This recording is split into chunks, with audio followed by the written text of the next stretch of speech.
Matapos ang ilang araw na pananahimik, humarap na sa publiko si Vice President Sara Duterte para ihayag ang kanyang saloobin sa pag-usad ng impeachment complaint laban sa kanya. At sa harap po nito, tiniyak ni VP Sara na hindi siya magbibitiw sa kanyang pwesto at tiniyak na handa siyang idepensa ng kanyang legal team. Nanindigan din ang pangalawang Pangulo na hindi niya pinagbantaan ng buhay ng first couple tulad ng nakapaloob sa Articles of Impeachment. Kunin natin ang live report ni Madeline Villar Moratillo. Mads. Yes, maaliwala sa mukha ni Vice President Sara Duterte nang humarap siya sa media kanina para magbigay ng pahayag patungkol sa isinampang impeachment laban sa kanya na ngayon ay nasa Senado na.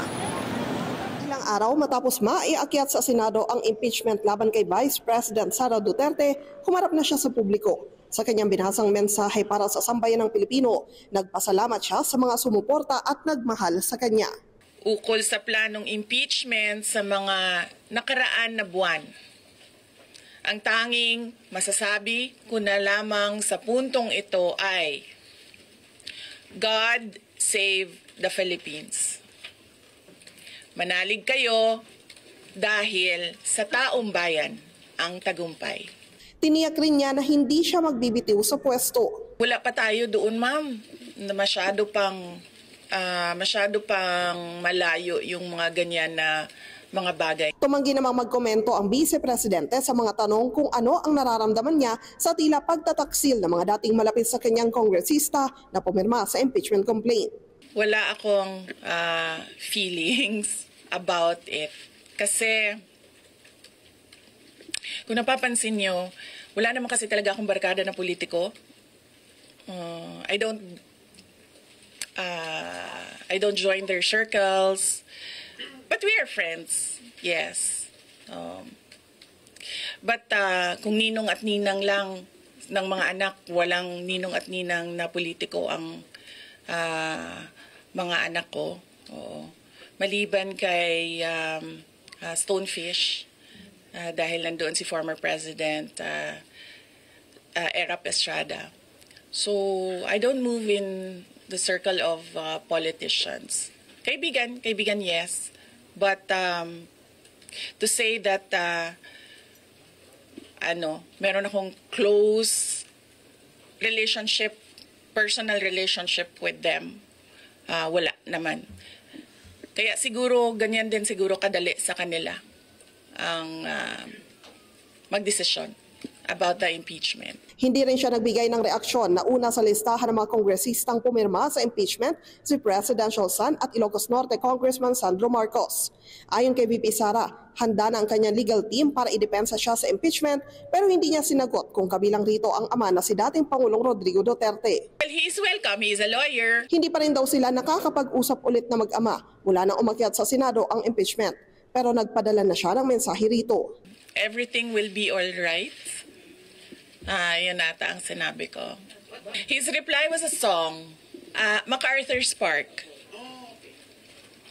So, nagpadala siya ng video na kumakanta siya. Itinanggi rin niya ang alegasyon ng assassination plot na kasama sa Articles of Impeachment. I did not make an assassination threat to the President. Sila lang nagsasabi niyan. Sila lang nagsasabi may assassination. Sila nagsasabi may assassin, may gunman. Next, FujiTV. Not say that. May mensahe naman si VP Sara sa kanyang supporters. Sa panahon ngayon, ma'am, na sobrang mahal ng presyo ng mga bilihin, lalong-lalo na ng pagkain, sasabihin ko sa mga supporters sa taong bayan na unahin muna nila ang trabaho and negosyo nila kesa sa mag-rally sila sa mga daan.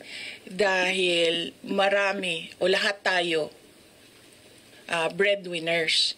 So merong mga bata or merong mga kapamilya na nagdidepende sa atin. Nagpasalamat rin si VP Sara sa Iglesia ni Cristo sa isinagawa nitong National Rally for Peace. Nagpapasalamat po ako sa INC at sa buong sambayanan sa kanilang pananawagan ng kapayapaan.